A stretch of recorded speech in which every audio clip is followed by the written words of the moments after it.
We are the seekers with stars in our eyes, building the future with questions that rise. Ordinary folks with dreams so extreme, pen and paper ignite the gleam. We wander through paths unexplored, each step a story, each thought a chord. Research AIM, research AIM. There is no us without you. Together we'll see it through. Let's collaborate, let's unite. To love, to learn, to shine so bright. Our world's a canvas, a map still unknown. Each stroke of knowledge, a seed we've sown. We learn, we grow, and we give it away, making a difference every day. Imagination's the spark, curiosity's the flame. We'll change the world, never the same. Hand in hand we'll chart the stream. Together we are the forward dream. Research AIM, research AIM. There is no us without you. Together we'll see it through. Let's collaborate, let's unite. To love, to learn, to shine so bright.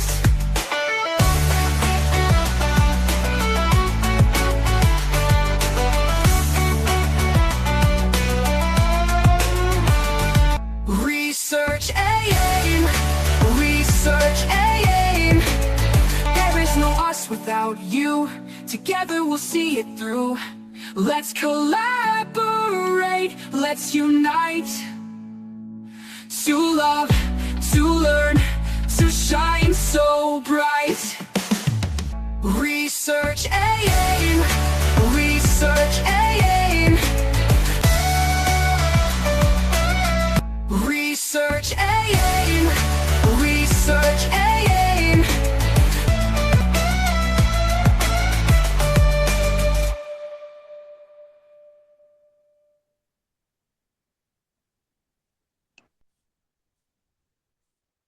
All right. Good day po sa Gabos. Yaon na naman kita sa sarong episode kang Satuyang Research Tambayan. Now, last episode, sinabata ang takot ta sa math and tigimay ta ang mga uncertainties ta about statistics. Well, nagluwas last episode na data man dapat talaga katakutan ng math or statistics. Kay puwanta lang talagang maintindihan ang purpose niya sa daily life ta para ma-appreciate ta ang purpose kung yata tatiga-adalan ng math and statistics. Ngunya na aldaw, may bago kitang pag-uurulayan.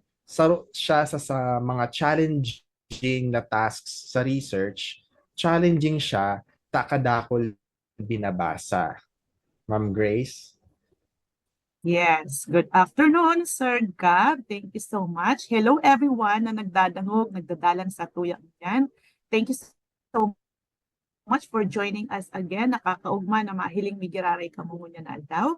And definitely, Sir Gab, mamimista ulit si Ma'am Sen. Pero daw mayo si Ma'am Sen, iibanan kita ang saro sa satuyang mga guest co-host. And syempre, ining sarong guest co-host ng ini, saro ini sa mga lodi ko pag-abot sa research. Pero may ko ining sinasabi sa inyo.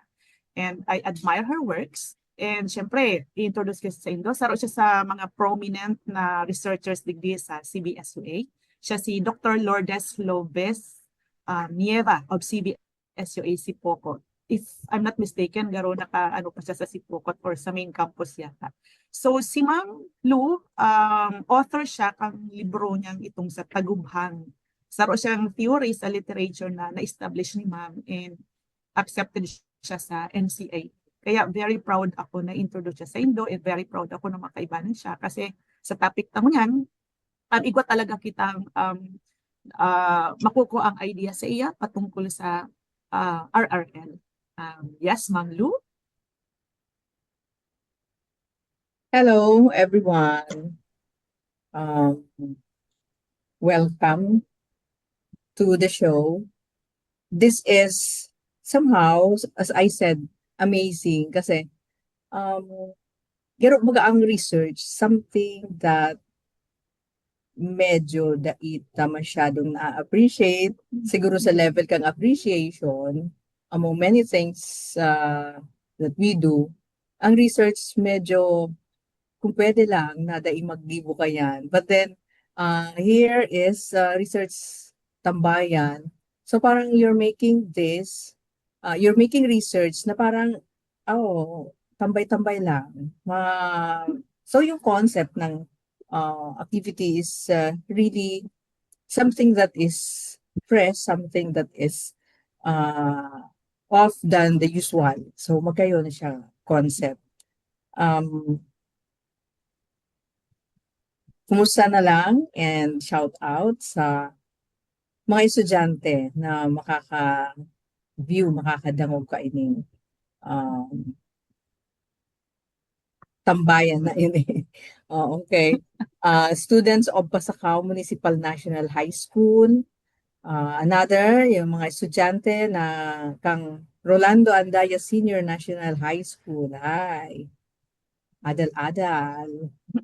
Then, also Pamplona National High School, Don Mariano C. Veneracion High School, and five schools. Juan F. Trevino National High School.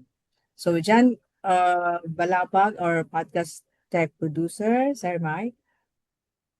Hello, maray na hapon po or maray na aldaw po sa Iloga Boss, lalo na sa mga parahinan nyo po niya itong mga estudyante and faculty researchers. So, ibahan po, liwat nindo kami sa saro na naman interesting na urulay manungod po sa research. Okay, Isan? Ma'am and sir, maray na aldaw po sa Iloga Boss. Nadadangog man po ako. Yes po. Maray na aldaw po sa Iloga Boss. Salamat po Sir Mike sa pag-introduce sa akin. Well, kumusta naman po yung lahat? Kasi ako po, excited po ako bilang student.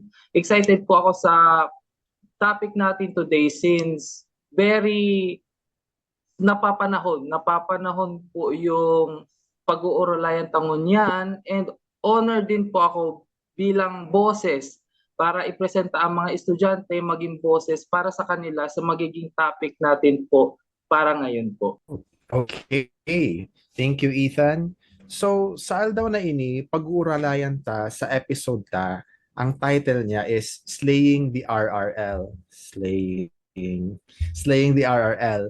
Pagdisenyo ng marahay asin lohikal na chapter 2. Ang iba kaya naboboringan po sa chapter 2. Naboboringan kasi siguro dahil nila na-appreciate kung para saan ang chapter 2.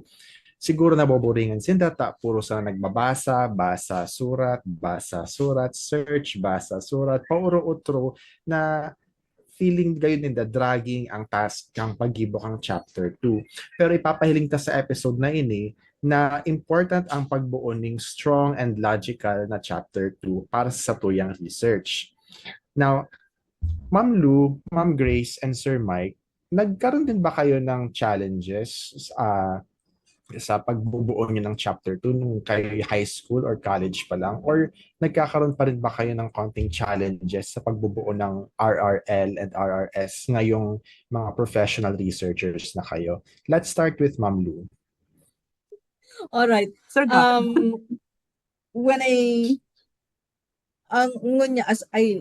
As I was introduced by Miss Grace earlier, she mentioned na na-publish ko itong book na Tagubhang.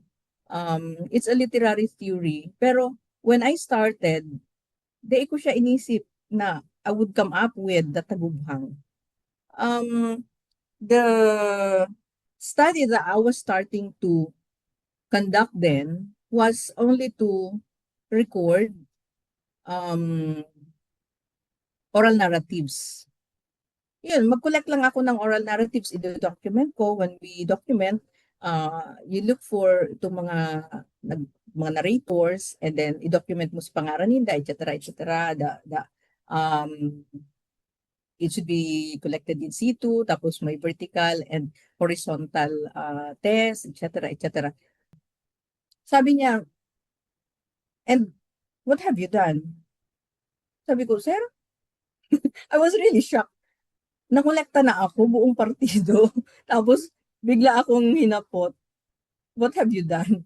Nasa 400 pages na itong collection ko pa lang. Tapos itong, pero ako binagsakan ng langit at lupa. What have you done? Part nung doon sa kinolekta mo. So, nag-isip ako, nga naman ano ba talagang ginawa ko? Wala naman. Samantalang, in my collection, nandoon yung kung sinong nagkwento nito. Ako nga lang pala ay documenter. So sige, isip ako. Sabi nung advisor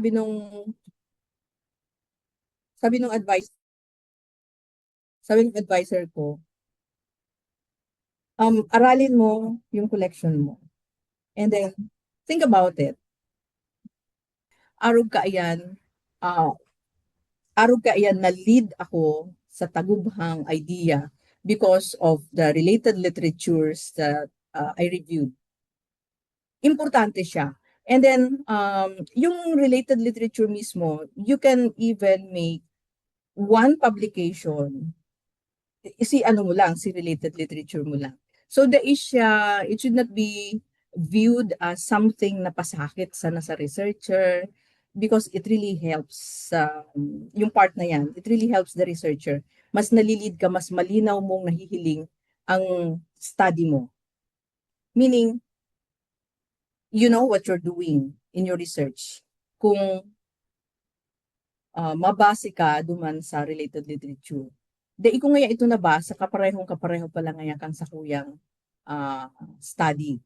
Now, that is the responsibility of the researcher. Mo pwedeng sabihin na, nagkapareho lang ngaya kami kaya ng concept, no. Even though you have similar concept with another researcher, magiging iba pa rin sa imong study. And the related literature, the review will help the researcher. Ano ang iibahon mo? Paano mo iibahon itong sa imo man na study sa study niya? So hindi pwedeng sabihin na mo nahanap because it will be a mark of ignorance. So dapat kita magkaigwang araw kaya na mark na ignorant kita kang mga nasa paligid ta about our study dahil lang ita nahanap itong research. This time is very convenient na because of the digital information, digital resources available to us. Alright, so for at this point, ito na, hanggang dyan na muna. Thank you. Okay, thank you very much po, ma'am. Thank you for sharing with us your experience research mo sa dissertation, no? And thank you for showing us yung importance talaga ng pagdidig deeper sa related literature at sa related studies. Kasi imagine kung hindi mo pala yun ginawa, na nag-dig deeper ka pa sa literature, hindi natin makikita na marami palang gaps, marami palang kulang sa pag-document sa histories at sa oral traditions ng partido. E di sana, hindi natin alam yung mga alam natin ngayon because of your book. And dito po natin pinakita ni Ma'am Lu na yung RRL din talaga ang mag-guide sa concept natin or sa proposal natin kung ano magiging direction ng research natin kasi informed tayo kung saan tayo pupunta.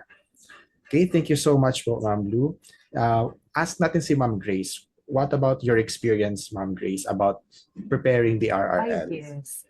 Ako talaga, first time pong mag-research. Actually, high school mayo man kaming research, kaya talagang nabigla kami kasi college kami kadto nag-research. Ang inat na appreciation ko talaga kadto sa research is pampakapal, para ba pampadagdag without me knowing na importante pala yon. Kaya, everyone na nagdadangog sa muyan mo niyan, mga estudyante, magdangog ka mo sa samuyang talakayan, kasi gusto ming maintindihan nindo, mapapasil para sa indo, ang paggibo ng RRL. Kaya iyo po yan ang magiging topic ta. And daog maapo duman sa sharing so bago ni Ma'am Lu, kasi talagang nahiling ta duman na dahil duman sa related literature niya, may nakakame up siya ng sarong theory na ping author niya talaga, siya talaga ang nakagibok kay ito para duman sa area nila. Now, sa experience ko man, kang inot pa lang, parang akala ko pampadagdag lang siya. Kasi parang feeling ko, di pa makapal. Ang appreciation ko kadto kang thesis, pag nagigibang thesis, dapat makapal. So, kailangan pakapalon ko. So, kung ano-anong nilalag ko. Pero, ang pinaka-tricky pa lang dyan na pangyayari is that di ka pwedeng mag-add dyan basta kung ano-ano lang. Lalo na kung copied and pasted.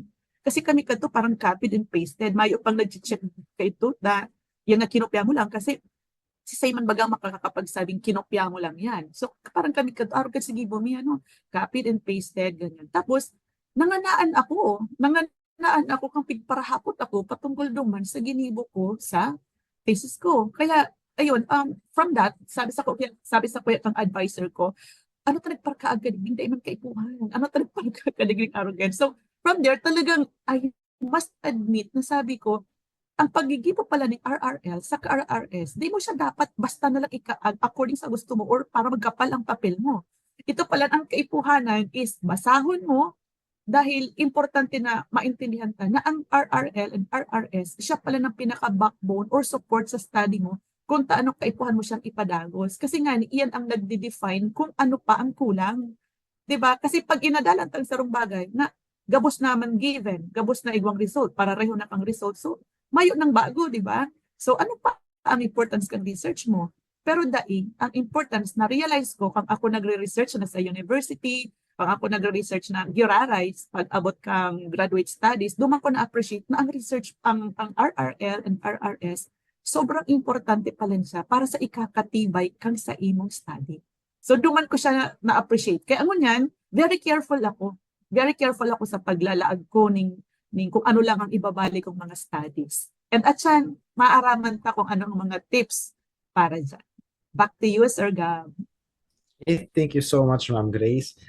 Naano ako duman, medyo naaliw ako duman sa sabi mong isa na magpara-copy paste. Tapos siguro, ma'am, kahit itong panahon, difficile siyang i-trace or True. difficile i-detect kung ang sarong passage ay copy-pasted lang. Pero ngunyan, siguro benefit man kang technology, madali na mahiling ang mga plagiarized content or mga directly copy-pasted lang na content. Yung man siguro part din kang benefits ta as reviewers kayo or as panelists ka mga research, nahihiling ta ng mga copy-paste. So it's not that easy anymore para magkamali sa research. Sayaw na nga ng internet. So tama, ma'am, dapat talaga very careful kita sa ikakaag sa research ta. Nangyari man yan sa ko yung college thesis ko. May mga pigparakaag man ako, dahil man dapat ikaag. Nasit naman ako kay yan. Although, hindi ko pa kahit talaga naiintindihan ka ito. Maray through experience, naiintindihan ta ang purpose kang different parts kang research. Okay, thank you so much for Ma'am Grace for your sharing. Now, ask natin naman si Sir Mike kung ano ang kanyang experience about sa RRS and RRL. Sir Mike? Hello, maray na hapon po sa inyo, boss. I started po doing research when I was in college. Same kami ni Ma'am Grace kasi mayo kaming research kang high school. Nag-start ako mag-research kasi requirements college. So, my personal experience po pag nag-prepare ng review of related literatures and studies way back then, tapos ang ganyan is talagang dako lang ang pagkakaiba. So, ang experience ko po dati pag gibo kami kang RRL, ma-prepare ng RRL and RRS is nagduduman pa po kami sa mga library within the vicinity. Halimbawa, maduman kami sa Ateneo de Narca University kasi may bayad din pag ma-visit ka duman. So dapat igwa kang kapot na letter karo kay puhan kumbaga garo may referral coming from your librarian. Garo yes, may referral letter na kung pwede kaming i-allowed to visit the library. Tapos ang ginikibo mi ka ito po is sige kaming picture. May picture kaming dara pero may pa kaming arog ka ini yung bakong araw kaining mga mayo pang mayo pang cellphone na may mga camera mga gayon. So iwa kaming lang, digital naman na camera. So sige kaming picture and then pag abot sa harong i-review mi lang, babasahon mi etc. And then araw ka to kasakit mag-prepare po ning RRL and RRS ang kuya. Unlike ngunyan, kasi nagre-research naman kami, medyo napapadali. Paano ito napapadali? Kasi may mga may mga website, kang mga review-related literatures na kung saan pwede ka nang mag-prepare or pwede ka nang magbasa, matatabangan ka nang mag-prepare. Example po is if you are familiar sa ERICS, pwede ka naman maghanap, magbasa, mag-downloads, and then kung familiar ka mo sa Google Scholar, pwede din po duman. So yan. And then ngunyan, igwa din pong mga applications na itige-introduce para di kita mamali mag-prepare kang review related literatures and studies. Ano po, lalo na kapag nagsasite kita, di ba po, pag nagsasite, kaipuhan, proper ang documentation in both in-text citation and referencing. So if you are familiar sa Mendeley, yan, kinigibo na si Mendeley na din ang nagpe-prepare kang panlaag ta sa bibliography. Ano po. So yan. So ang experience ko is sabi ko kung kadto lang ako kung ining mga bagay na ini, technology ini, yao na kadto pa. So mas napadali ko nga ako ang sakuyang paggibo kang research lalo na in particular sa pag-prepare po kang review related literatures and studies sa chapter 2. So yan po, Sir Gab.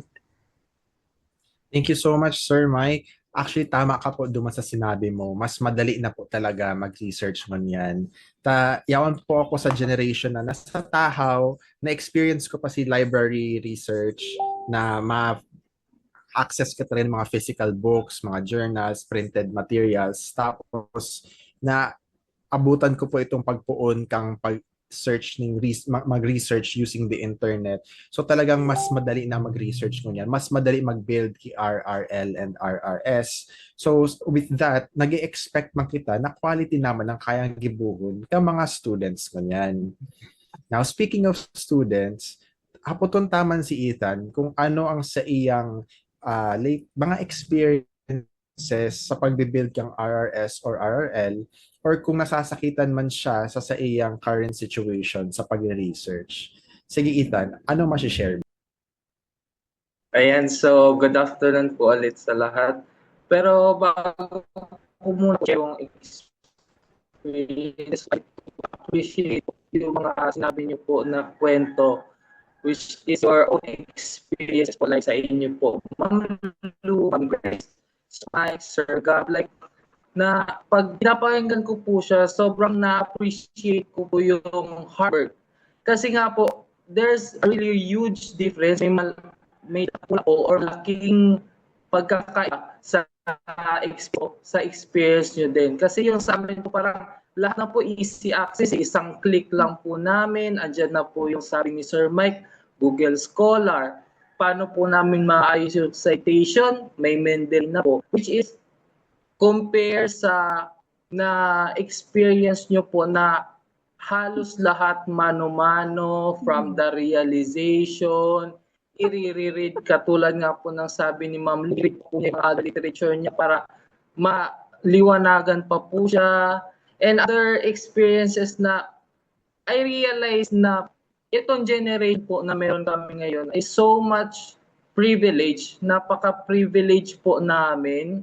And nagbigyan po kami ng easy access and kudos po sa inyo sa isa sa mga researcher na tumulong dito sa amin para at kuha po kami. Kasi kung hindi naman po dahil sa inyong mga other researchers po na sa amin, is nararanasan makukuha yung other na mas matitibay na related literature. So based from my experience naman po, yun nga po, I would say na sobrang easy ng accessibility sa mga estudyante. Nung po ang first ever research ko po is ng grade 12 po ako.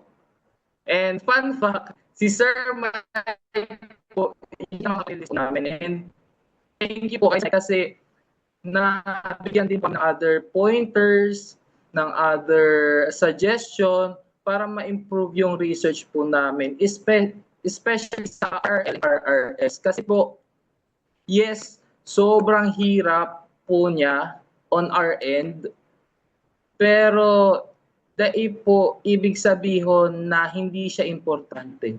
Kasi ang RRL and RRS po, napaka-importante po siya sa research na gagawin natin. Kasi nga po, isa siya sa pundasyon magpapatibay ng research natin, magbibigay ng suporta sa pinag-aaralan po natin. And from sa lahat ng experiences po, ng first ever na research po kami, napaka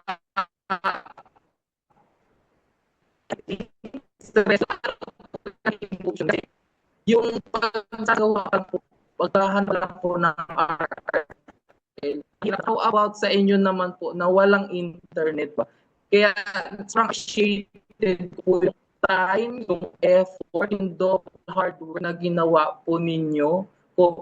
Well, I appreciate din po talaga na itong generation na nandito kami ngayon is kahit saan po kami tumingin, basta may internet, makukuha na po namin. Compare yung naririnig ko po dati sa mga tito-tita ko po, yung ibang lolo-lola ko po na ano po, yung kapanahunan pa. So, nakukwento po nila sa akin na yun nga po, pupunta po sila sa library. Katulad po ng sabi ni Sir Mike, pupunta po siya sa Ateneo, may bayad pa po. Kami, basta pag-load ka lang ng ng pang-internet, wala, libre na lahat, diba? May mga application, may mga site. Sabi po talaga yung experiences na naririnig ko po sa inyo. Sobrang na-appreciate ko po siya kasi nakakaroon siya ng realization sa akin na grabe yung hard work ng mga naunang researchers sa amin para lang mabigyan kami ng mas matibay pang RRL and RRS. Kaya sa experience na may ginagawa kami po sa naunang researchers and hard work para makakuha po kami ng mas matibay pong RL and RRS po. Okay, so thank you for your sharing, Ethan. Mabuti at na-realize mo that you have it better compared sa mga nauna sa'yo. Kasi totoo naman talaga, each succeeding generation nakaka-experience ng improvements sa quality of life, quality of output because of the technology na meron tayo. Kinumpare mo nga lang ako doon sa lolo-lola mo. Medyo, gano'n na ba ako katanda? Nagla-library research din ako ng panahon. Pero hindi pa naman ako siguro ganun kalayo sa generational gap.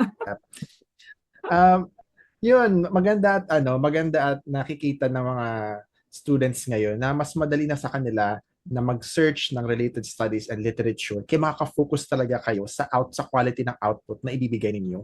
So wala kayong excuse, gaya nga ng sabi nila Ma'am Grace, nila Sir Mike, nila Ma'am Lou, wala na kayong excuse para sabihin, ay, hindi ko yan nakita, hindi ko yan nabasa, kasi isang search lang ng mga relevant keywords, lalabas na kagad yung mga related studies and literature.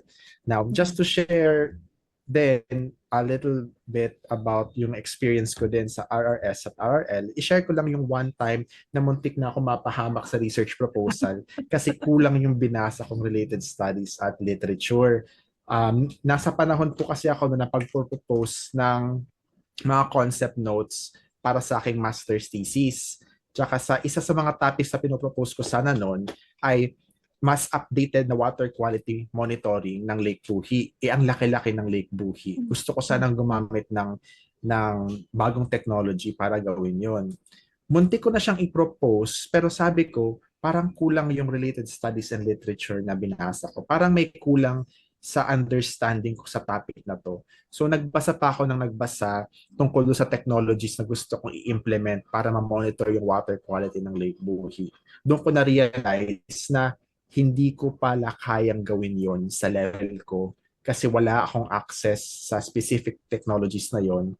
Tapos, yung level of knowledge generation na kailangan gawin is masyado mataas pa para sa isang level ng master's student pa lang or sa isang master's degree. So kung hindi ko binasa yon, hindi ko pinagpatuloy yung pagbabasa ko ng RRS or RRL, edi sana ipinangako ko sana ang buwan at ang mga bituin sa isang proposal na hindi ko naman kayang gawin. So reading can save our lives. It can literally save your reputation from being damaged kasi nagbasa ka.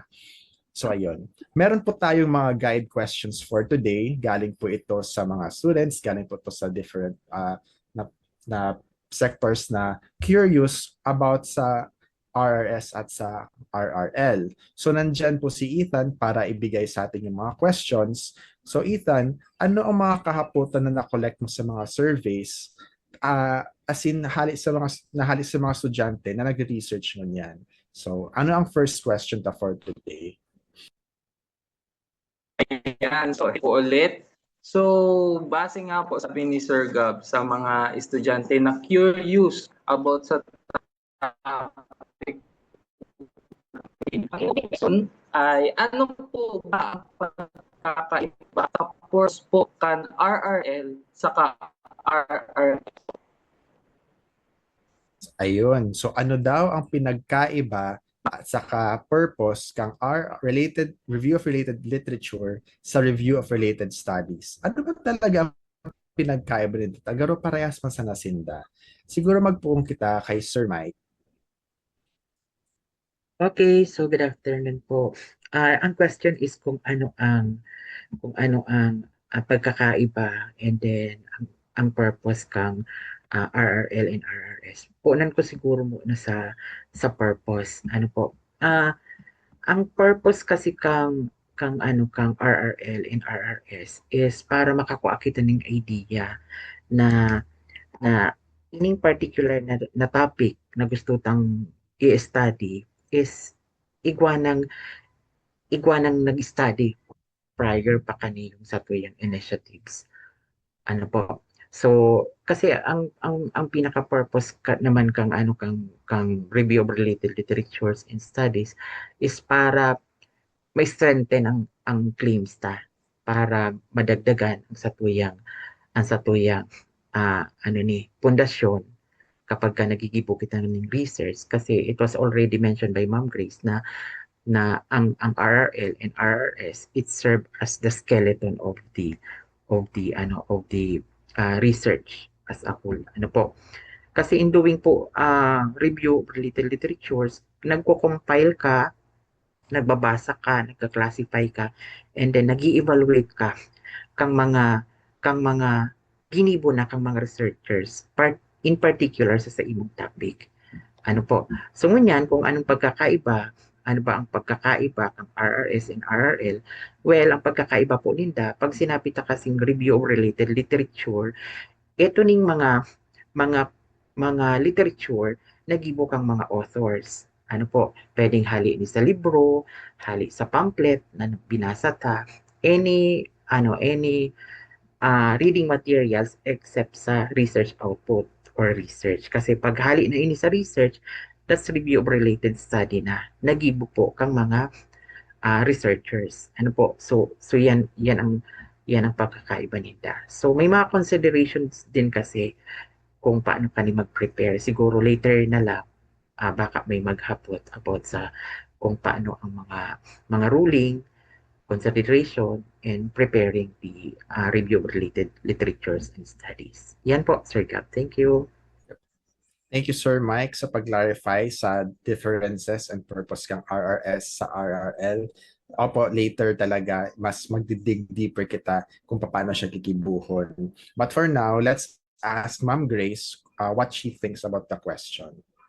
Okay, so sa kuya man, ang RRS, RRL, aron kay anindo, ang RRS, hali siya sa mga libro, hali siya sa mga articles, sa magazine. Ang RRS man, hali siya sa mga studies. So, aron lang kayo kasimple. ang related literature, hali sa mga books, sa mga poems, diary, na dai pinag-adalan. Pero ang RRS, yun talaga yun si pinag-adalan. Pero amin na sa totoo lang, Ma'am Lou, Sir Gab, Sir Mike, and Ethan, napapansin ko, habang nagagamit ako muna ng RRL, pero parang feeling ko, dainang masyadong nagagamit yung RRL. Parang feeling ko, more on ang ginagamit ko is more on RRS. Parang feeling ko muna, parang garo, mas may strength, mas may tibay. Kasi inadalan talaga siya. Pero on the other hand, pwede pa man, nagagamit pa din naman ako ng RRL, related literature, mga articles, kapag importante lang siya. Pero I don't know kung ano ang nindo. Pero para sa kuya, parang kadaklan ka mga nagagamit ko sa mga researches ko, more on RRS na. Itong inadalan na talaga, hali talaga sa mga thesis, hali sa graduate, mga thesis man niya, or mga researches na hali sa mga institutions. Pero yun ang sa kuya. Ang difference man lang kayan, pinag-adalan si Saro, kumbaga, hali lang siya sa facts na ipig-quote. Pwede man siya magamit, pero dahil siya inadalan. So, that's how I'm going to differentiate. And I agree with Sir Mike na yun ang purpose ang RRS, RRL, ang purpose na talaga is to give strength to the entire study kasi may support. May mga other studies na nagkiklaim. And by the way, pag sinabing related studies, related literature, related studies na related literature, nagkakamali ang kadaklan ng estudyante kasi iniisip ninda, si title ninda, ay yung hinahanap ninda. Itong, mayroon ko kaming nahanap, mayroon kong related literature, mayroon kong related studies. Tandaan, dear students, bago ka mo magpanik, dapat nindong maintindihan na yung naisip nindong working title, or kung may title na kamo, nindo dapat isipon na iyan, iyo man yan ang hahanapon mo sa iba. Kaya nga related lang, bakong eksaktong arog kayang study nindo. So, siguro dyan ako Sir Gab? Actually, ma'am, difficile po talaga maghanap po niyan kay mga quality tsaka reliable na related literature. Maski po baga kaya mga news articles, sometimes may mga misprint dyan or mga di accurate information na nare-report. Tas di rin kita sure kung ang pinagkukuhaan tama na mga like news articles is 100% nagiging reliable. So challenge man talaga maghanap ng quality. Tsaka sa mga libro kaya sa Google Scholar, may bayad baga, kaya difficile man siya ma-access. So saro man siguro yung naglilimit sa tuya na maghanap ng quality related literature. Pero nag-i-exist sinda. Tapos tama po itong sinabi mo, dapat kita na nalilimit lang sa kung ano ang nasa title ta na porke dahil nagluwas si title ta sa Google Scholar, data na siya nahanap or data na pala siya nag-i-exist. I-reiterate ko lang po ganyan. So sabi ko ito na dapat aram ta ang keywords, ang relevant keywords kang research ta para iyong hahanapon for RRL. Okay po, so now we've heard from Ma'am Grace, kay Sir Mike, hapoton ta naman si Ma'am Lou kung ano ang sa iyang opinion about the difference ka and purpose kang RRL and RRS. Ma'am Lou? Yung mga researchers mga students lalo na, when we look for related literature, na kita makikihanap duman sa dati nang ginamit sa study. Halimbawa, sinabi niya, sige, Maslow's theory. Hanapon mo yung book na tungkol kay Maslow. Kasi kung kukuanon mo itong explanation duman sa thesis na ginamit si Maslow, nagamit ni Maslow, baka iba itong pagkaintindi ka itong nagsurat ka ito and iba si pagka-present niya kaysa si original na concept na yaon talaga sa book. So kaya babalikan ta itong book. Yun yung importante, that's the importance na why do we need to really go back to the source, itong pinaka-source, bakong second-hand data. Okay? Ano ang makukuha naman kang researcher na naggagamit siya ng related studies. So, digdi sa related studies, ang makukuha ta digdi are itong data na yaon na duman sa study na pigkandak. Okay, ano ang data ang nakuha niya? So, kung ining data ang ini ang nakuha niya, ano kaya itong mayo pa duman sa data niya? And ano ang pwedeng idagdag mo as a researcher? Or how are you going to tweak yung ginibo niya based on the data duman sa study niya, and ano man ang data kaya nahahanapon mo? Alright? So, ang methodologies niya din, methodologies kang studies, mahihiling mo doon. Paano niya ginibo? Paano niya kinandak? And because of that methodology, ano si findings niya? So, as a researcher na may pareho kang topic siguro, compare mo na, ining studying ini, this is the methodology and these are the findings. So, ano kaya methodology man ang gigibuhon ko? Is it appropriate sa pinaplano kong study? And so that I can arrive also to the findings na gusto kong mangyari, or itong yaon talaga, authentic from the respondents, participants, or kung anong depende sa methodology na gagamitin mo.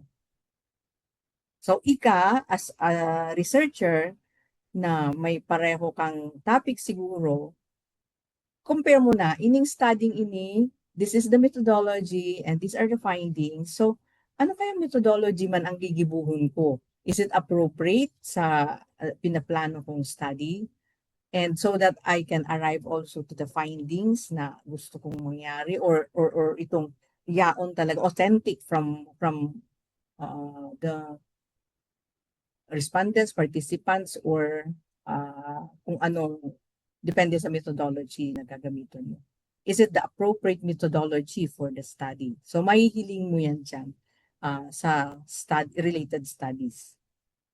Okay po. Okay, thank you so much po, Ma'am Lou. Actually po, ito pong sinabi mo na sa RRL kita nagkukuha kang mga definitions, kang mga theories, kang mga concepts. Very useful po talaga siya sa research na minsan nalilingawan po kang students. Sometimes po kaya may mga concepts kita na common sense na habutan ng i-define pa further. Pero kaipuhan ta pa palang i-define para sa research ta. Halimbawa, ano ang definition disaster, anong definition kang healthy environment, anong definition kang quality service, mga common concepts na makukuha tang definition sa mga related literature na minsan ino-overlook ta, data na siya tigde-define, tapos sabi ta, common sense na ini, intindido na ini ka mga tao. Pero for the purpose of clarity, for the purpose of having a uniform definition, kinukuha ta talaga ini sa related literature. Actually po, just to share din on my side, igwa po akong na surat na paper dahil lang may binasa ako ning sarong libro from the 1960s. Ang title niya, The Image of the City. Ang sinasabi man sa napoduman sa libro, tigde-define niya kung ano ang perception kang tao, kang itsura kang sa iyang community, sa iyang city. Before Google Maps, pag hinapot mo ang tao, saan nakalocate ang simbahan or paano mo makahanap ang simbahan, ang sasabihon sa imo kang tao, magdire-diretso ka dyan, pag tuo mo sa kanto, mahihiling mo ang public market. Magdire-diretso ka pa, magwala ka, iyo ang simbahan. Igwa siyang mental image kung anong itsura kang community. So, itong basic definition kung ano ang image kang city or paano mo tighahanap ang sarong location, igwa pa palan siya ng definition na hali duman sa existing literature na share ko lang, it was an interesting read na kung day ko ito nabasa, day ko ma-realize na igwa palan aning arog ka iyan na kind of thinking. Kaya iyo man sinaging guide ko sa naging previous kong research about man sa Mayon Volcano and sa Ginobatan. So, important po talaga ang mga related literature and related studies. Sometimes nagiging source talaga siya ng mga ideas ng mga bagong ideas Nahihiling ta kung ano ang kulang, nahihiling ta kung ano ang ginibo na, tas ano pang day pa nagigibo. So, ayun. Thank you everyone for your sharing. Ethan, may iba ba tayong baon na question dyan? Ayan. So, Maraming salamat po mga ma'am and sir sa pag-clarify po ng purpose at difference between RRL and RRS. So, diyan sa mga kapwa estudyante ko diyan, again, ang RRL daw po ay galing sa mga author like sa libro, sa journals, sa mga pamphlets, while yung RRS naman po is galing sa mga researchers or nag-conduct na po ng studies. Okay, so yun, nag-establish nga po yung purpose nila is to establish yung study na po para mas pusog kumbaga, ang research na. And thank you po. Thank you po again sa pag-clarify ng purpose and difference between RRL and RRL. Next question naman po, since alam na natin ang difference and purpose ng RRL and RRS, paano po ba gibuhon ang RRL sa RRS part po? Tsaka meron po ba siyang rule of thumb na or kaya design na pwede sundan po para makagibo ning arog po kaning RRL and RRS part po. Okay, so medyo contentious yung second question natin kasi alam ko iba-iba ang forms at iba-iba yung pwedeng maging sagot dito. Paano gibuho ng RRL at RRS or kung igwa ba dapat design na pwedeng sunod doon? Siguro let's start with Ma'am Grace muna kung ano ang sa iyang maia-advise kung paano gibuho ng RRL at RRS. Ma'am Grace. Thank you, Sir Gab. So, sa part ko man, ang advice ko siguro sa Indo is to ask for your advisor. Kasi I noticed and I observed na may mga school talaga na igwasindang pattern kung paano gibuhon ang RRL and RRS. So, may pattern sila paano pagkasunod-sunod. Pero sa kuya, basically, itataw ko sa inyo, isi-share ko sa inyo sa experience ko. Kasi sa totoo lang, iba-iba kaya ang pattern kang school.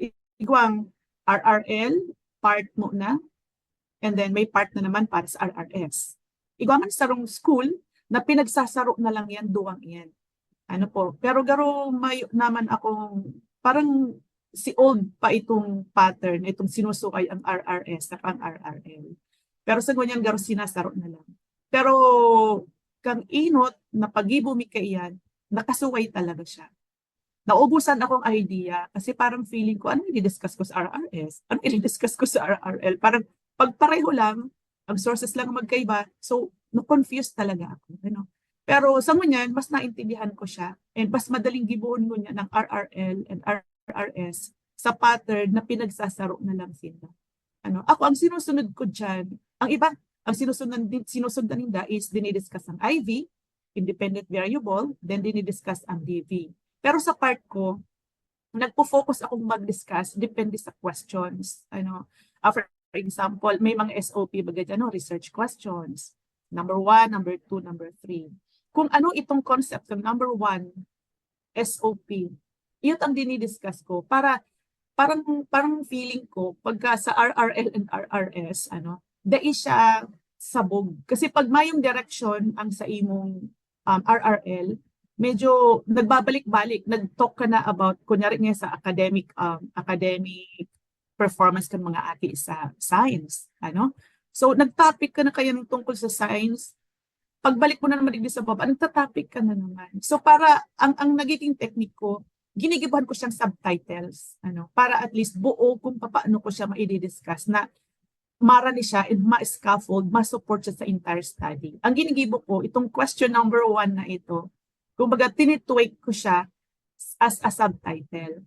Tapos itong subtitle na to, duman ako na-discuss kumbaga kung ano si nabuo kong subtitle, duman ano man na topic ito, duman ako na-discuss and duman ako naglalaag, nag-i-insert ng mga different kinds of studies. So, iyan naman ang technique ko. Para yan sa kuya, pero yun nga yung sinasabi ko, nakadepende din yan sa kung paano ka mo i-guide kang advisor nindo. Kasi ang mga advisors nindo, iba-iba ang hinalian na schools, iba-iba ang hinalian na discipline, and dakulaw ng kinalaman kayan sa pagbuo kang RRL and RRS. Pero ultimately, ang pinaka magiging tip ko para sa Indo is i-conceptualize mo na nindo. Kumbaga, isipon mo na nindo. Garo ka mo nagigibo ning story. Gusto ko siya i-compare sa Argani. Si Sedigdang mahilig magibong story. Ito, kunyaring, fictional stories. Oh, kunyari, di ba, may naisip ka mo. Sa fictional story, di ba, may nahiling ka mo na, ano ang gusto ko sa chapter 1? Ano mangyayari sa chapter 1? Anong mangyayari sa chapter 2? Anong mangyayari sa chapter 3? Ito mga pasunod-sunod ng eksena, di ba? So, sa arog ka yan, arog kayo na pag-ibo ng RRL and RRS. May gusto kang direksyon na padumanan para masuportahan mo si study mo. Igigibo mo siya through a subtitle. So, yan ang approach ko sa pag-ibo ng RRL. Ano po? So, yun lang, Sir Gab. Back to you. Sige po, thank you so much, ma'am. I think ang sinasabi ni Ma'am Casubago is itong thematical na Yes. thematic na way ng pag-organize kang related studies and related literature. To be honest, ma'am, sa quantitative studies ko sa mga science stuff, yung man bias ko talaga ang gibuta, yung pinakamadali. Susunodon ko sa nasi research questions. Yun naman si pasunod-sunod. Poon pa kang pag-thesis ko ang college, iyon ang tigsusunod ko talaga, yung pinakamadali. So, thank you so much, ma'am, sa pag-share mo ng strategy mo sa pagsusulat ng RRS and RRL. Next, tanungin natin naman si Ma'am Lou kung paano niya ginagawa yon. Hi, balik.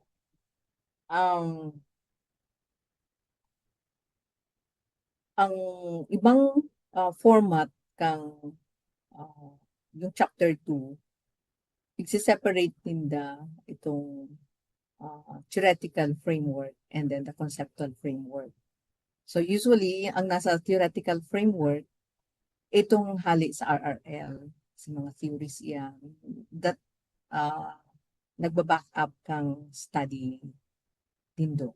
And then separate duman sa conceptual framework. And then, lalo na, itong mga, tama itong picture ni Ma'am Grace earlier na thematic ang pag-present kang mga review. So, ano ang mga topics na involved sa study mo, that will become the subheadings or subtitles. And then, ito na, how is the RRL arranged? So, kung paano mo siya present question number 1 or SOP1, SOP2, almost the same arrangement man ang presentation mo kang itong review. Ngunyan kaya may I don't know kung it's really the new way of conducting research. Dai na masyado, lalo na sa high school students, dai na masyado separate itong conceptual framework and theoretical framework. May mga studies ako nga hiling lalo na sa high school, and even minsan sa mga college, iyon naman daina ninda separate ang conceptual and theoretical framework.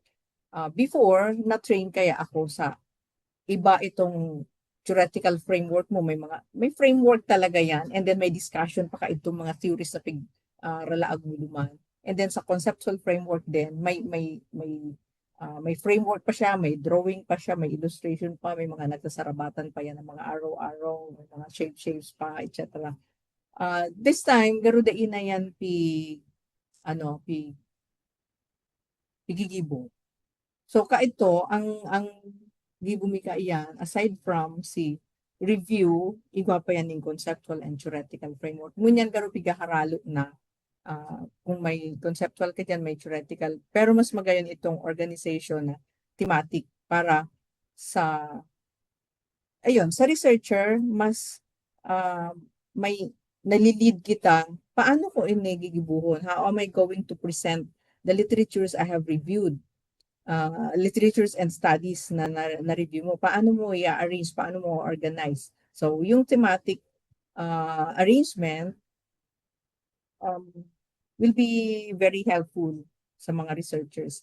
Also, it will be very helpful sa mga evaluators. Siyempre, um, as students, si study nindo, ipipresent nindo, di ba, sa panel of evaluators. Si evaluators man, mai-impress kung may particular arrangement ka kang sa imong mga pig review.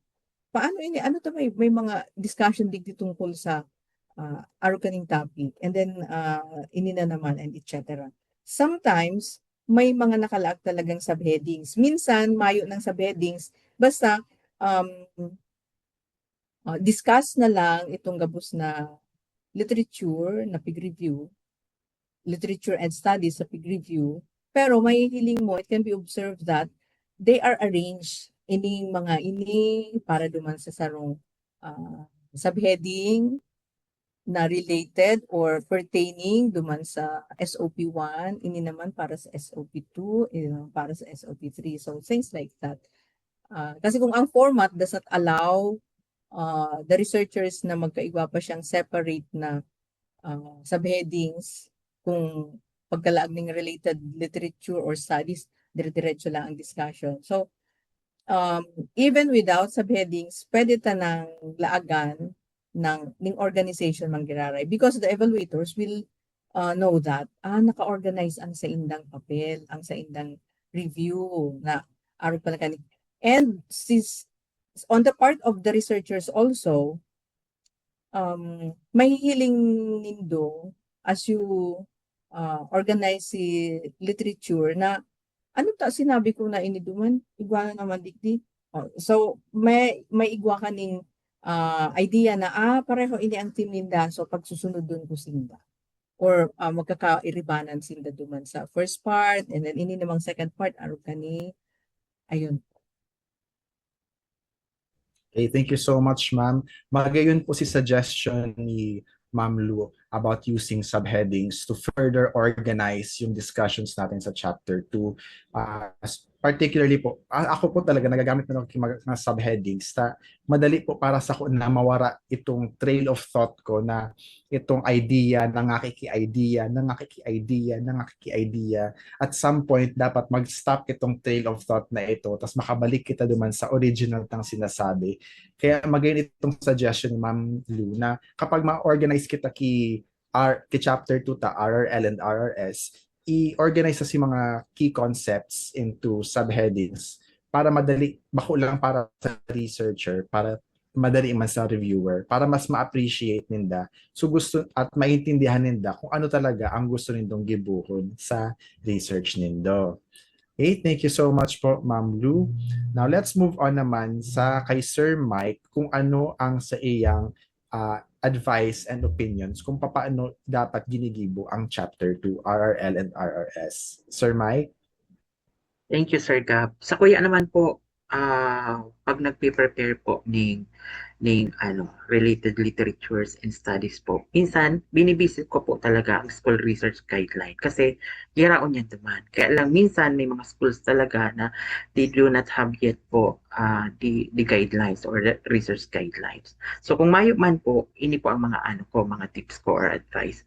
First is you need to consider po the relevant kang review materials sa imong study. Kaya nga ni review of related literature so da ka pwedeng magparakua dyan ng mga statement or citations na daiman relevant sa imong study. Sunod po is you need to consider po being current. So the review materials must be current. Kaya lang how current is current. So i-visit po giraray kung igwaman ang school research guideline kasi baka may nakastipulate duman sa guideline ninda na dapat ang kukuanon mong review of related literatures and studies is 10 years kaya kasi ma-backdate ka kaya kung 2026 ngunyan so you start looking for review of related literatures and studies 2016 pataas so yan igwa po minsan 5 years so depende po sa research guidelines kang eskwelahan. Another one is dapat po ang kinutok ko atang review of related literatures is enough to establish po a strong and viable trending of the results. Again, nakadepende pa din po sa school research guidelines. How enough is enough? Ibig sabihin digdi ang hapot digdi, pera bang review of related study and perang review of related literatures. Ano po? So kung mayo man po na unsa guidelines, siguro mag-set na lang sig 10 ngayong review of related literatures and 10 review of related studies. And then another one is pag-abot naman sa organization. Okay, makuha ka ng review of related literatures and studies. Paano mo ni-organize? Paano mo siya ilalaog, ilalapat sa laog ng chapter 2? So, it was already mentioned by Ma'am Grace and Ma'am Lou, itong thematic or topical. Sa thematic and topical kasi, nakamix based sa kuyang experience. Mix po ang review of related literatures and review of related studies. Topical siya. Anong ibig sabihin kung topical or thematic? Ang theme niya is by variable. Example, kung ang sa imong research is about, halimbawa kaya, ang research mo is reading comprehension and academic performance of the students. So, ang inot mong theme kayan is reading comprehension. So, mahanap ka ng review of related literatures and review of related studies manungod sa araw kaning topic sa review sa reading comprehension. Sunod naman is academic performance. So, tama itong sinabi ni Ma'am na pwede mo yung i-organize or i-organize na topical na may mga may mga subheads po siya. Ano po? And then another one, igwa man pong inaapod na chronological. Pag sinabi naman na chronological, separate po ang review of related literature and review of related studies. Minsan nakalag lang dyan, review of related literature. Tapos, puro po yan, review of related literatures. Ano po? So, chronological siya in a sense na pwede ka mag-decide as a researcher paano mo i-organize. Kung chronological siya, pwede siyang punan mo sa 2026 pababa, sa 2016, or punan mo sa 2016 pataas naman, 2026. So yan po ang chronological. Sunod naman po is yan, how to look for a potential RRS and RRL. Minsan, yaon na, may nasa Google na. Yaon na yan, nakahampang ka na sa Google Scholar. Ano ba nga hanapon ko? Minsan, ang mga mistake ang mga estudyante is the entire research title, iyo ang pigpapahanap sa Google Scholar. No, ang ipahanap mo po is by variable. Ano po, kung thematic ka man, si first variable mo muna ang ipapahanap mo sa Google Scholar. Dahil mo i-type duman si enterong research title mo. Kasi syempre mariribog man kaya ang Google Scholar kung anong talagang gusto mo ipahanap sa iya. Ano po? And then siguro ang pinaka-note dikti is gabos na sinabi ko is nakadepende sa school research guidelines. Ano po? And then na-mention din ni Ma'am Luso bago na na minsan I don't know, baka sala lang sabi na daw ko na may mga research na mayo naman pong part na chapter 2, lalong-lalo na kapag ka naka-emrad na. Samo po, kasi I am teaching po sa NCF, ang ginagamit din po naman na research format is naka-emrad methods kami. Introduction, methodology, result, and discussion. So, ang RRLME po and RRS is nasa part na siya kang background of the study. So, ang ginigibo me when it comes to the organization is bako siyang thematic, bako din siyang chronological, pero garo ang ginigibo is naka-compounded po siya. If you know how to prepare po your synthesis of the state of the arts, karo arog kadto ang pag-review kang RRS me and kang RRL o pag-prepare. duman po sa laog na kang background of the study. Pero again, depende pa din po sa school research guideline. Hapot po kamo, hanap kamo kang school research guideline kung pinapaano po ining mga bagay-bagay na. Thank you po, Sir Gab. Okay, thank you, Sir Mike. So, i-pressure ta dapat si mga schools ta. Ma'am, sir, hain po si research guidelines ta. Bakit wala tayo nito? Paano po kami gagawa ng research? Wala tayong guidelines. So, nakakatabang po talaga akong igwa. Pero just in case, day po tapos or day pa natin prepare si research guidelines, hilingon ta kung ano si ginigibo kang mga previous na students, mga previous na thesis, previous research, kung paano nila ginibo. Kasi part talaga kang paghahanap ng RRL is hinihiling taman kung paano pig-execute kang ibang researchers ang sa indang sa daily research. So, ito bang sinabi ni Sir Mike, mina-mention siyang another na format kung paano ginigibong RRL aside sa thematic na ino-organize ang discussion by variables, igwamang kitang chronological na ino-organize ta ang discussion by years or sections of years na usually ginagamit para ipahiling si progression kang sarong body of knowledge. So, depende po talaga sa school. Sometimes, depende man sa study ta kung anong mas appropriate. Wala po talagang one size fits all na format. Depende po talaga yan sa study and sa institution.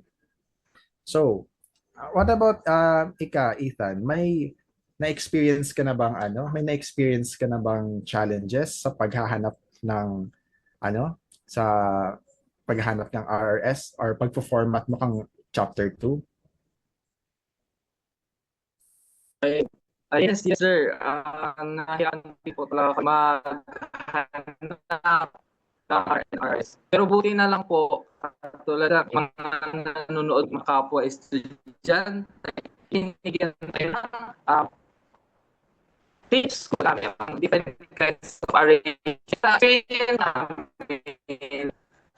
Sir, may school guidelines, school research guidelines. So saan po kasi ang noon about academic performance, yung apekto ng social media sa academic performance ng mga estudyante sa school po namin. Yun yung research po namin. Pero yung guidelines po kasi, ang sabi daw po ay yung is 10 years. Kumbaga, for example, yun nga po, 2026 ngayon. So, dapat hanggang 2016 above lang pwede kami kumuha.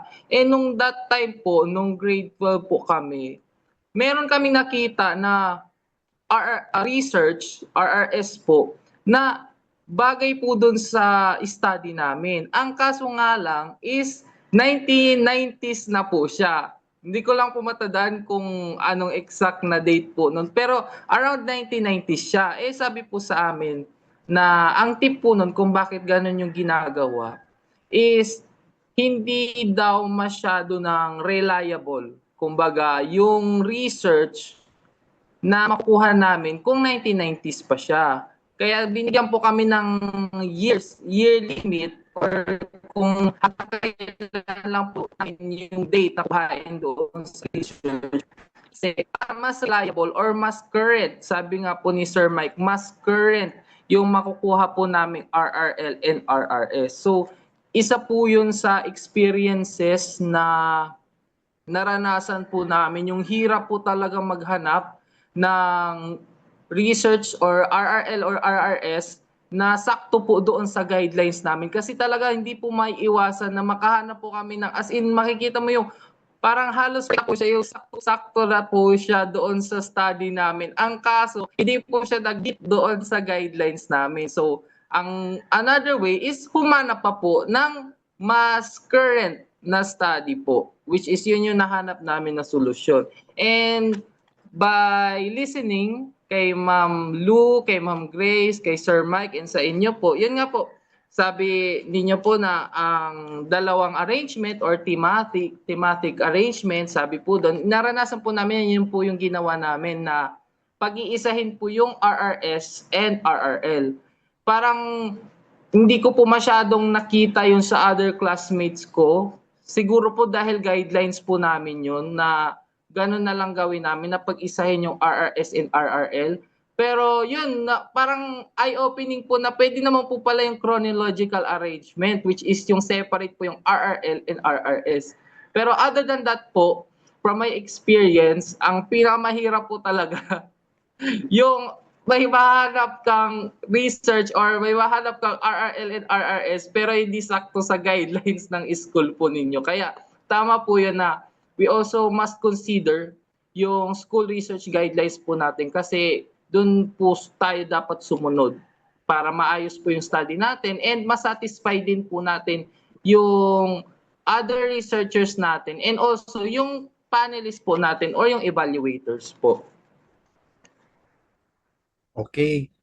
Magayon na na reflection yan, Ethan. Actually, nag-exist talaga ang rules, ang guidelines for a reason. Talagang para lang yan i-guide si students para magkaigwa sila ng relevant na study. So don't worry, yun talaga ang reality kang research kang mga undergraduates. Pero don't worry kasi pag luwas mo sa undergraduate, pag laog mo sa graduate school, o di kaya pag professional researcher ka na, may diit na flexibility na yung guidelines na yan. Especially kapag expert ka na sa field mo, tapos wala man masyadong mga questions sa imo. Maski 1920s pa na na related literature, i-accept yan kang publisher.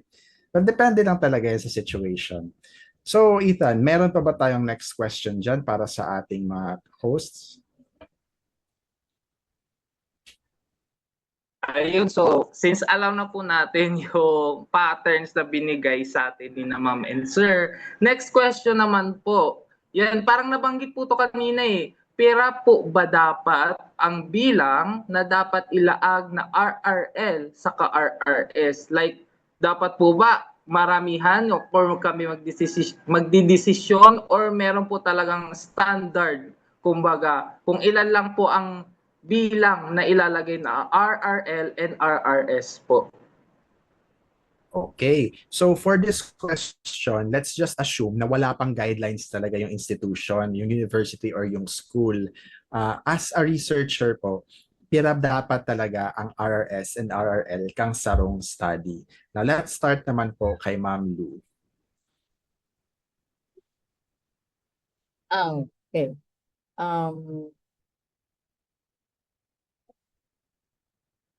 Gusto kong balikan itong mga kaitubagang si Ma'am Grace earlier na ka-mention siya kaitong may pigpararalaag siyang daiman kaipuhan. Dahil pwede kong ma-relate yan duman sa may mga may bako pa katong digital way back sometime na mayo pang digital typewriter pa yan. Ang ralaban ka ito kang grade. Siyempre ang estudyante, you are required of these papers para sa grade, di ba? Pagarayunan mo niya how you're going to present your related literature, your thesis, your study. Kaito, may mga time na, pero di ko naman to inabot. May mga time ka ito na ang teacher nag-grade depende sa kapal, sa hibog kang papel kang na isa-submit. So pag mahibog ng sa imong sinubmit, halangkaw ang grade mo. Pag medyo mahirihimpisa na, medyo harababa na. So ang ginigibo, may I don't know, anecdote, I don't know kung totoong nangyari, ng mga nag-i-istorya man, mga naughty na mga estudyante. Ang ginigibo da kayang ka ito, kasi dahil naman nagbabasa ang teacher, imagine, perang estudyante mo, tapos basahon mo, mga 500 pages, 300 pages. So, ang ginigibo may teacher na ka ito na may ruler, sinusukol na lang ang kapal kang sinasubmit. So pinakamakapal dyan, yung pinakahalangkaw na grade. Without considering, ano sila man. Yon. So, that has something to do with how I'm going to explain ining simbag ko sa pera ang dapat na ilaag sa RRL. Alright. Yung related literature kaya, nagre-review kita and then we discuss, ni-review ta. We present it in chapter 2 as a justification. kang sa tong study. Ano ta nagkakanda ka kaning study? Kasi uni ang mga studies na nakandak na may mga ah, similarity sa study mo, may kulang sinda o kaya may ginibo ito na sa study mo pero pwede magibuhon, pwedeng daigibuhon, araw kaniyang gigibuhon uman. Ayon. So to the question how many, sa totoo lang mayo man talaga iyan ning how many. Tagaro pag nagsabi kang how many, garo ka nagahapot ka iyan, how thick is the paper that you're going to submit. Dahil na po yan usungon yan. So, and then aside from how you discuss ang sa imong literature or study na na-review, ano i-discuss mo poon sa iyang methodology, sa iyang problems, sa iyang findings, sa iyang etc. duman? Or are you only going to discuss ano si significant findings niya, si conclusion niya, and recommendation niya? Ayun. So, actually, there's no exact rule. Ano talaga ang dapat na content ka itong review mo? Dapat kumpleto si gabos na parts or makuha ka lang ning sarong part ka ito. For me, the rule is as long as si literature mong ni-review and ipinipresent will justify kang study mo, then go. How many? If one would be enough, then be it. But if you think, nakalima ka na ang ni-review, pero may hinahanap ka pa talagang daipaninda sinarabi. So, still look for more. Dahil ang paper, ang research, until such time that it is not yet nakabind, day pa yan final. So, pwede ka pang may dagdag dyan, pwede ka pang may haliun dyan, pwede ka pang mag-revise dyan, and etc. More so with the literature. Dahil baka sinireview mo, kang na-finalize mo na si study mo, and may findings ka na, may nagluwas duman sa findings mo na inipalan mayo ka ining nagbaback up duman sa related literature and studies na na-review ko. Iko kaya ka ining ma-explain. So let's say, ang study mo is about sarong community. Ano?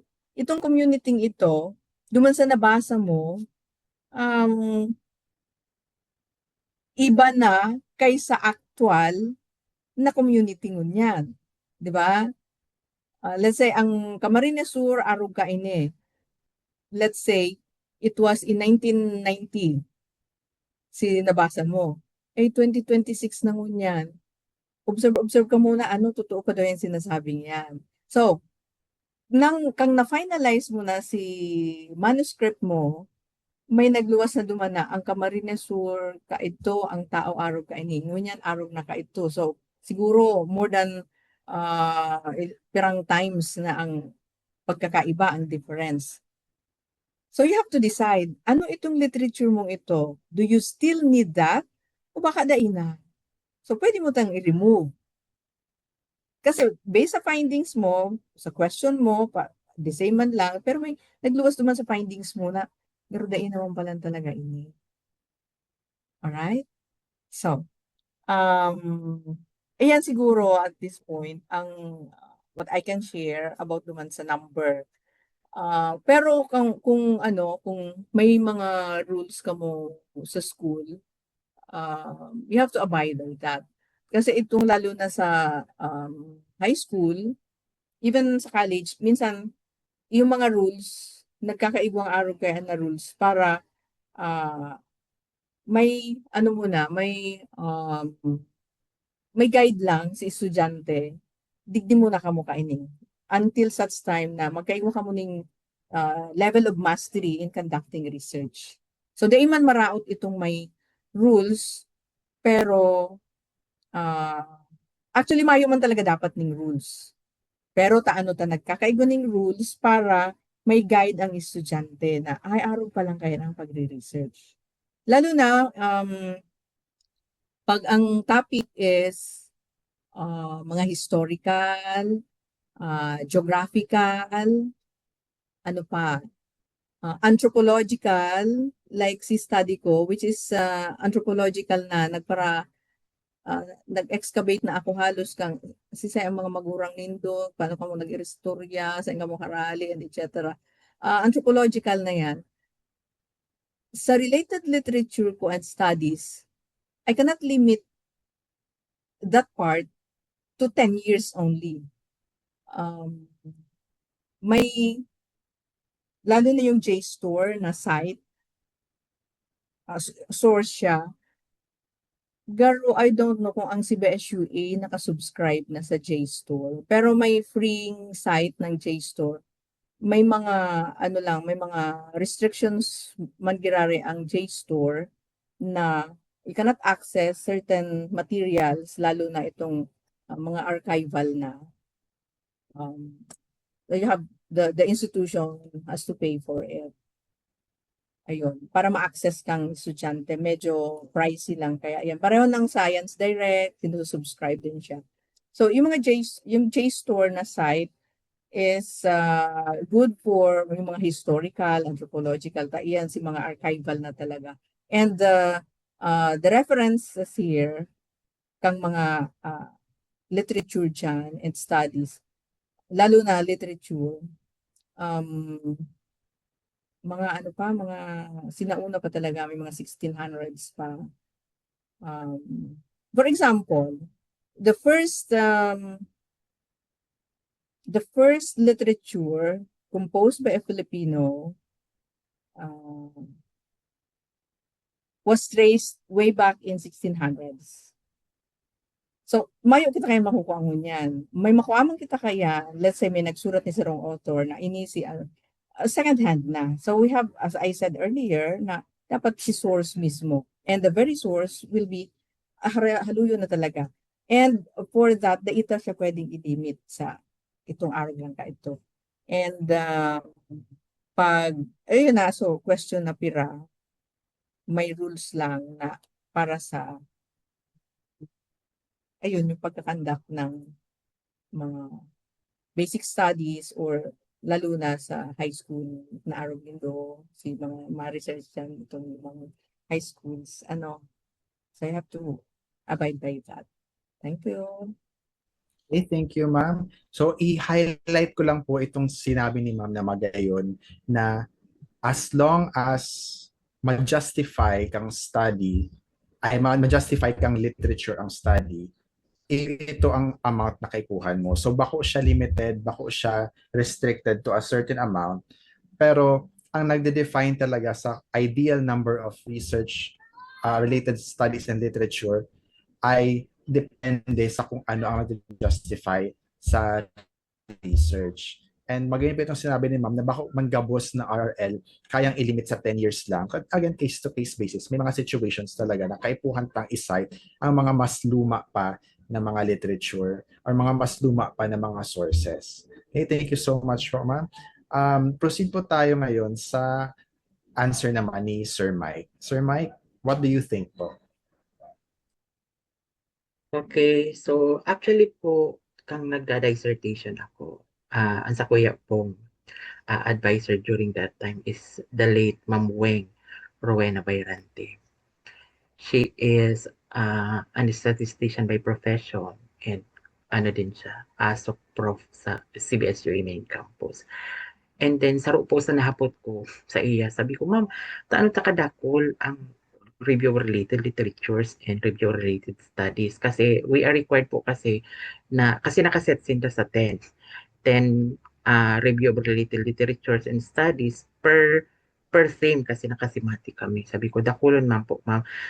And then, naghagad akong paliwanag sa iya. Sabi niya sa kuya, ang paliwanag niya, kasi Mike, araw yan kaini. Kapag halimbawa, igwa kang nako ang review-related study, lalong-lalo na sa study. Sa study kasi, dinada ko lang po ang review-related study kasi kung halimbawa may may 10 kang review of related study, data aram kasi dyan, kung pera dyan ang compromise. Pag sinabing compromise, ibig sabihin niya duman ni Ma'am Buek is ito ning mga study na garo dinoktor ang resulta da ipigpakaray ang pagkandak kang data gathering. So pagka medyo kaya may may mali na sa pag data gathering, compromise na ang whole thesis or the entire study. So sabi niya, kung pira duman ngaya ang compromise, halimbawa may 7 kang compromise, so at least may natatada kang mas maray-maray na talagang pwedeng mag-support sa study mo. Sabi ko, day po ba ma'am pwedeng lang, 2, 3, o paano ngaya kung halimbawa si tulo is compromise? So nagiging maray ang kumbaga mayong ma-support na sa study mo na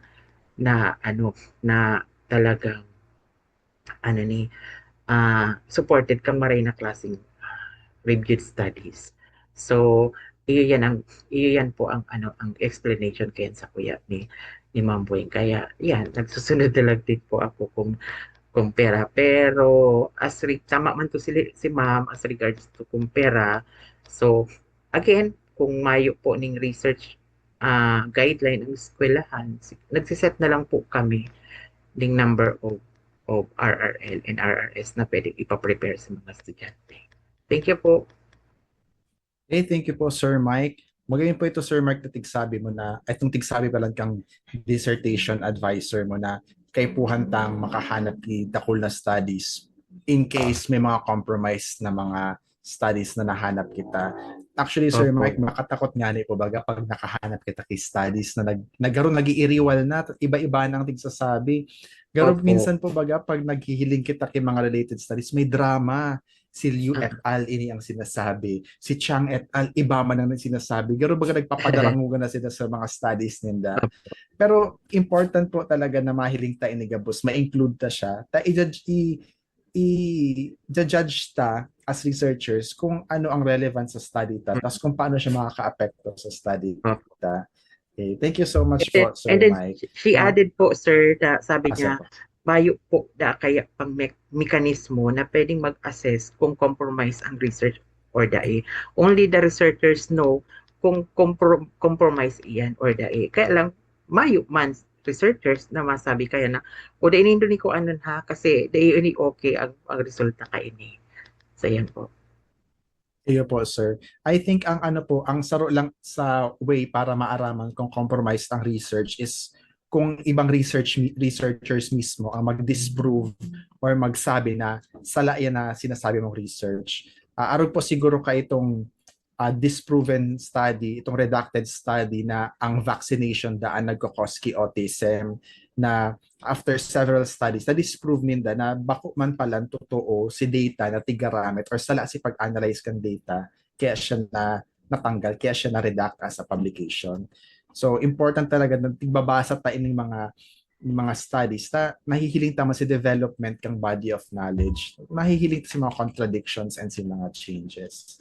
Okay, thank you po so much, Sir Mike, sa pag-share mo po ng iyong experience. What about si Ma'am Grace? Ano po mamang masasabi mo? Ilan ba dapat ang RRL at RRS ta?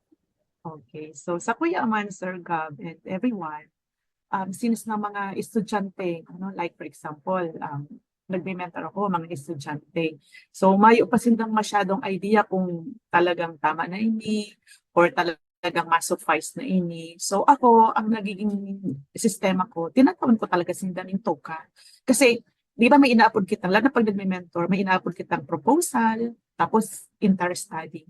Kasi tandaan nindo, everyone, dear students, pagka-proposal, so, inaano ko sila like 15 to 20. So tinatawan ko talaga sinda ning numbers kasi ang worry ko kaya pagka sinabihan ko si kaya lang si ma-substantiate lang baka di na magharanap. Yun ang worry ko. Baka di na magharanap baka at kani kung sa insay na lang indo pig basis yung mga pig para sabi nindo. So gusto ko lang sindang ma-aware, ano po, actually, ang RRL and RRS, di lang siya matatagpuan sa chapter 2. Or kung sa IMRA, di lang siya matatagpuan sa chapter 1. Kasi aram nindo, distributed yan. Ano, all throughout the study, kaipuhan nindo maghanap ng support, lalong-lalo na RRS studies, na ma-support kang mga claim nindo. Bako lang siya sa chapter 2, kundi pwede ka pang magkaag sa chapter 3, mas magiging strong nga yan